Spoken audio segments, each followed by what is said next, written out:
안녕하세요. 이번에는 세한송백이라는 고사성어를 실마리로 삼아 논어에서 그 유래를 찾아보고, 그리고 세한도를 중심으로 추사 김정희 선생을 알아보려고 합니다. 세상에는 이런 말이 있다고 합니다. 추사를 모르는 사람도 없지만 아는 사람도 없다. 저는 이 내용을 준비하면서 내가 서예도 조금 하고 추사도 조금은 안다고 생각했던 것들이 얼마나 잘못되었는지를 절실히 깨달았습니다. 정말 추사를 안다는 것은 어불성설이었구나. 그리고 제가 안동 김씨인데요.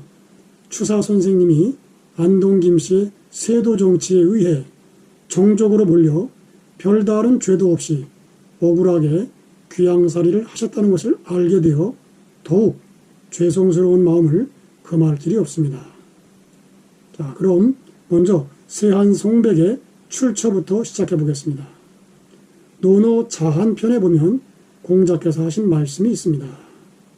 자왈 세한연후에 지송백지 후조야라. 공자께서 말씀하셨습니다. 해가 추워진 연후에야 소나무와 측백나무가 뒤에 시드는 것을 알 수 있다. 이 말씀에서 세한송백이 유래되었고 추사 선생은 세한도를 그리게 된 것입니다. 추사 선생은 많은 제자들과 스승을 만났는데요. 그중 중요한 인물들을 소개해보면 추사의 제자 이상족이 나옵니다.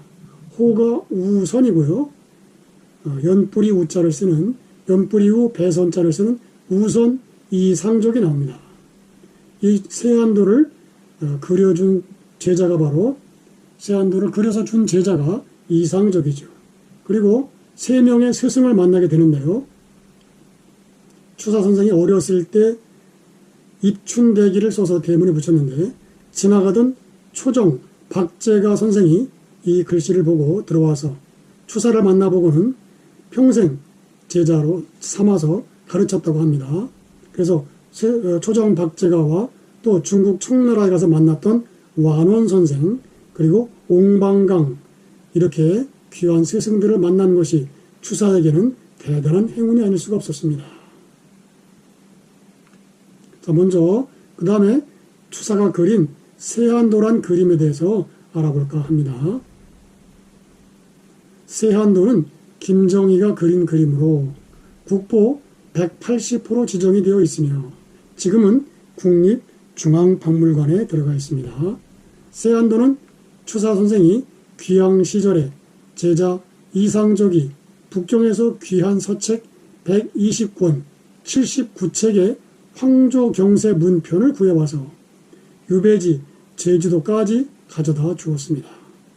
추사 김정희는 그 선물을 받고 나서는 소나무와 잣나무를 보고 가장 추울 때도 너희들은 우뚝 서 있구나 라고 하면서 자신의 처지를 표현한 그림을 그려주었습니다. 이 그림을 받은 이상적은 청나라에 가져가 장학진, 조진조를 비롯해서 총 16명의 청나라 문인들의 제찬을 받았고, 즉 감상문을 받았고, 조선으로 가져온 이후 문인 3명의 제찬도 받았는데 이것이 오늘날 세한도의 가치를 더욱 높여주고 있는 것입니다. 추사는 세한도의 그림 오른쪽 아래에 붉은 인장 하나를 찍습니다. 장무상망. 장무상망이라는 말은 중국 한나라 때 사용된 와당에 새겨진 전서체의 글로 그대 마음을 오래도록 잊지 않겠네. 자네 또한 나를 잊지 말게나 라는 뜻입니다. 추사는 이 인장을 찍으면서 어떤 마음이었을까요? 제자 이상적에 대한 고마움과 함께 먼 제주에서 잊혀진 사람이 될까 하는 두려움이 있지 않았을까 생각해 봅니다. 그 마음이 애잔하게 다가옵니다. 정치적 회오리에 휘말려 제주에서 8년이나 위리 안치되어 사랑하던 아내의 부음도 인편으로 들어야 했던 그 시간 속에 자신을 찾아준 이상적은 그 어떤 지음보다 고마운 존재였을 것입니다. 하지만 그 고마움 너머엔 자신을 잊지 말아주길 바라는 애절함도 있었을 것 같습니다. 자, 그럼 이 세안도가 어떻게 흘러왔는지 그 여정을 따라가 보려고 합니다. 세안도는 1844년 제주에서 제작된 이후 176년 동안 여러 주인을 거쳤습니다. 동아시아 삼국을 오간 세안도의 여정이 고스란히 남아 현재 긴 두루마리로 전하고 있습니다. 약 15m라고 하죠. 2020년 손창근 선생의 숭고한 결단으로 국립중앙박물관에 기증이 되어 이제는 우리 모두의 세안도가 되었지요. 이상적은 7번째로 떠나는 중국 출장길에 12번을 왔다 갔다 합니다. 총나라를 7번째로 떠나는 출장길에 세안도를 소중히 챙겨갔습니다. 그리고 평소 친하게 지내던 총나라의 문인 장요손이 주최한 모임에서 세안도를 꺼내어 사람들에게 보여주었습니다. 그 자리에 참여했거나 이후 그 그림을 본 총나라 문인 16명이 감상글을 적었습니다. 총나라 문인들은 세안도에 담긴 군자가 송백과 같은 저리를 지키는 일의 어려움과 중요성에 대해 글을 썼죠. 장학재는 세안 전 송백의 절조를 배워야 한다. 오직 그 절조가 항상 있기 때문에 사철 내내 변함이 없는 것이다. 그리고 세상에 그 절조를 알아주는 자가 없어도 송백은 태연자약하다라며 평소 문인으로서 절개와 지조를 세워야 한다고 강조했습니다. 장효손의 매형인 오차는 군자는 힘들수록 더욱 굳세어지니 받아주지 않는다 해도 무엇을 걱정하랴라며 군자의 흔들림 없는 마음을 강조했습니다. 이렇듯 세안도는 불의에 굴복하지 않고 옳은 일을 하며 올바른 가치를 지키는 자세의 중요성을 일깨워주는 그림이었습니다.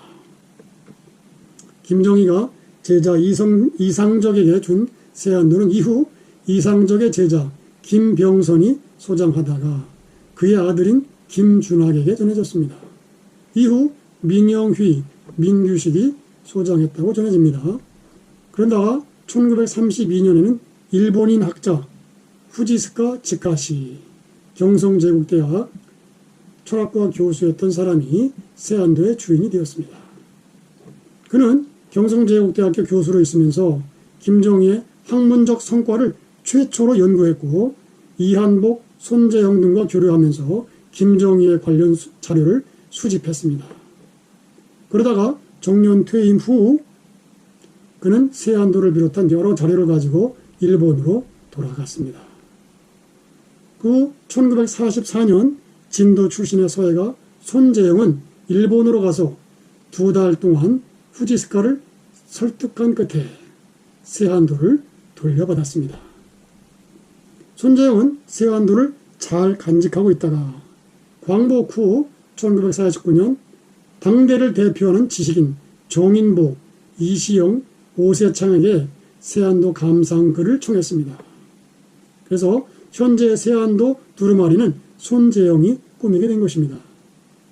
그 손재영의 손을 거쳐 개성의 사업가 손세기라는 부자에게 넘어가서 1970년대부터 소장하였고 그 손세기의 장남 손창근이 소중히 간직하다가 2020년 국립중앙박물관에 아무런 조건 없이 기증하였습니다.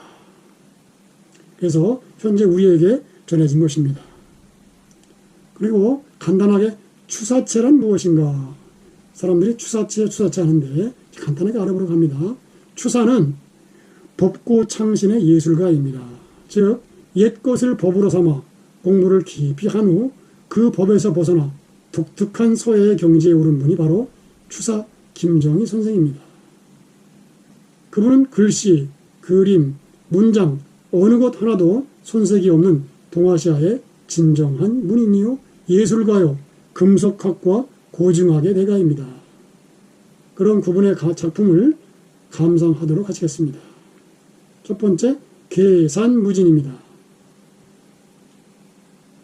작품의 구도와 배치가 특이합니다. 다음은 사서루. 사서루는 정조대왕께서 하사하신 서적을 유두공이 보관하기 위해 마련해둔 서재의 현판입니다.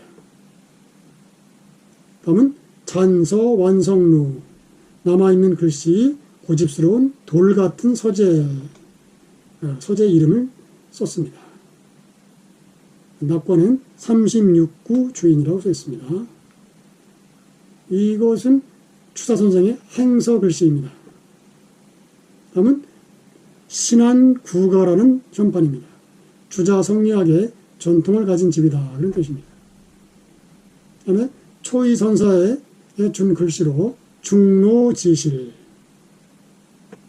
대나무 화로의 집이다. 이번에는 추사 선생이 쓰신 한글 서예입니다. 한글 편지. 다음은 화엄사 현판 무량수각이고요. 관악산 연주함의 무량수, 그리고 화엄사의 시경루, 그리고 마지막 글씨는 봉은사의 판전이라는 글씨로 돌아가시기 3일 전의 글씨라고 합니다. 71세에 과천에서 병중에 지었다. 70일과 병중작이라는 낙관이 써 있습니다. 이것은 추사 선생이 그린 난초 그림입니다. 난초 그림이고요. 추사 선생은 법고 창신의 정신으로 벼루 10개를 구멍을 뚫을 정도로 열심히 쓰셨고 부천자루를 쓰셨다고 합니다. 그래서 추사 선생이 진흥왕 순수비를 발견해서 고증을 하셨고요. 당시는 북한산 순수비를 무학대사비라고 사람들이 알고 있었는데 추사 선생이 탁본을 해서 이 글씨를 해석을 해가지고 진흥왕 순수비라고 논문을 발표했습니다. 이것은 이제 추사 선생의 업적이고요. 또 황초령비도 발견해서 했고요. 또 여러 가지 비석을 발견해서 해석을 해냈습니다. 자, 이런 것들은 스승 완원 그리고 옹방강의 영향을 받은 것입니다. 이런 귀한 스승들을 만나서 이렇게 연구를 했고요. 다음은 추사 선생이 8살 때 자기 양자로 간 집에서 친아버지에게 보낸 편지 글입니다. 8살의 글씨를 보기에는 너무나 잘 썼고요. 문장 또한 대단합니다. 추사 해석을 좀 해보면요. 복, 불심, 요염, 기후, 약하. 엎드려 장마지고 무더운 기후에 어찌 지내시는지 모르겠습니다. 복모 구구, 엎드려 그리워하는 마음 가득합니다. 자시도 일한 복행. 제가 큰아버지를 모시고 책을 읽으며 한결같이 편안하니 엎드려 다행이라고 생각합니다. 백부 주행차 방금 리발. 백부님께서 먼 길을 가시려 방금 떠나 출발하셨는데 우이미 일열 여차. 비의 기운이 아직 가시지 않았고 무덥기가 이와 같습니다. 복민 삼가 근심되고 또 근심됩니다. 명제 유매 여고 제부 아우 명희와 어린 여동생은 또한 잘 있는지요. 불비 나머지는 다 갖추지 못했으니 드릴 말씀은 많지만 이만 줄입니다. 보유하람 엎드려 생각하건대 구보보아 읽어주시옵소서. 읽어주셔서 감사합니다. 추사 김정희 올림. 개축 6월 초 11일에 아들 정희 올림. 이렇게 편지를 썼습니다. 그리고 이 사진은 초정 박재가 선생의 사진이고요. 이 작품은 추사 선생님이 거의 71세 마지막 부분에 남긴 작품인데요. 대팽두부 과강채 고회부처 아니어손. 그래서 가장 좋은 반찬은 두부, 오이, 생강나물이요. 가장 훌륭한 모임은 부부와 아들, 딸, 손자, 손녀이니라. 아주 단순하면서도 이런 자연스러운 정말 달관한 듯한 어떤 경지에 들어간 그런 글씨를 남기시고 돌아가셨습니다. 이상으로 추사 선생님의 글씨와 예술의 세계를 잠시 알아보았습니다. 감사합니다.